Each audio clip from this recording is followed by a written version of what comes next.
최근 제주 시내 한 오피스텔 신축 공사 현장에서 60대 노동자가 추락해 숨진 안타까운 사고가 있었는데요. MBC 취재 결과 이 공사 현장에는 추락 방지를 위한 안전 조치가 전혀 없었고 무등록 업체가 불법으로 공사를 맡았던 것으로 확인되는 등 이 공사장 추락 사고는 결국 인재로 드러났습니다. 이따금 기자가 취재했습니다. 지난 12일 제주시의 한 오피스텔 신축 공사 현장에서 60대 노동자 박모 씨가 추락해 숨졌습니다. 제가 7층에 있었고 아버지는 3층에 있었어요.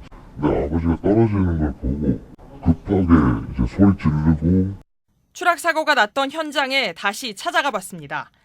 박 씨가 추락한 곳은 건물 외부에서 작업을 하기 위해 임시로 설치한 가설물. 가설물 사이사이에는 추락 사고를 막기 위한 방호망이 설치돼 있어야 하지만 전혀 눈에 띄지 않습니다. 가설물 해체 작업을 하기 위해 사고 전날 추락 방호망은 모두 해체된 상태였습니다.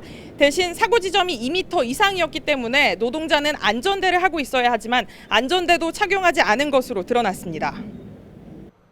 박 씨가 일한 가설물 시공업체는 건설업 등록을 하지 않은 무등록 업체였고 안전교육도 하지 않았습니다.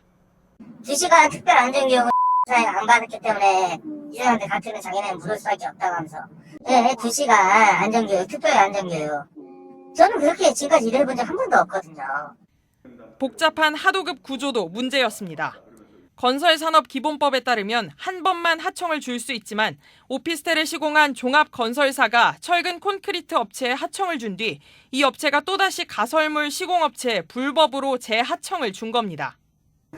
그 하청은 이 안전관리비를 제대로 받지 못합니다. 그러다 보니까 자기 돈으로 이 안전 벨트라든지 보호구라든지 여러 가지를 해야 되니까 그게 실질적으로 어렵다는 거죠, 하청은. 경찰과 고용노동부가 중대재해처벌법 위반 혐의로 수사를 벌이고 있는 가운데 제주도는 불법 재하도급 문제에 대한 조사에 착수했습니다. MBC 뉴스 이따금입니다.